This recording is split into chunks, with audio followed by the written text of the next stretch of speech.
Okay, so one thing I wanted to show you a difference of, I have done this with masking tape before, but this will give you a comparison. White tape, masking tape.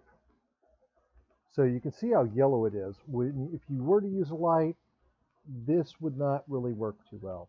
Also, it's a little bit too porous. If you line a paint box with this, it kind of gets it all sort of soggy.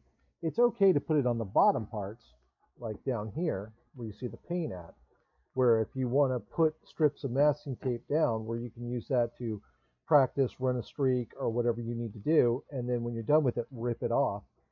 You can put as many layers as you want. Now notice, this side is the side we locked down. This side, completely open. Now, we're not going to leave it there, meaning we're going to put a securing little piece of tape over here, but this is just going to be secured to the top. The bottom is going to be left open to let the hoses come through.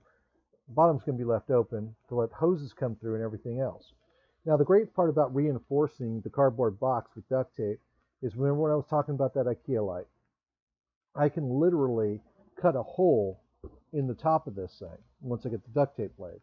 Cut a hole in this thing because it's reinforced, and it can actually be taped onto, it can be glued onto, and you can have a light that shines right inside your paint box. A lot of times I put it right where the two seams meet. I left this undone so you could see where the two seams meet. Right in the center, where I can also use the light taping it in place to also give it some support. Now, will it get hot? Yes, it will get hot. LED lights run a little bit cooler. The other part is a lot of people might say, well, that doesn't really look that good. Well, we're not talking about looks. Remember, it's disposable. I'm into this thing. Thank you, Flames of War, sending me my shipping box and $3 worth of duct tape. And I make an investment of once buying an IKEA light, I'm into it 11 bucks.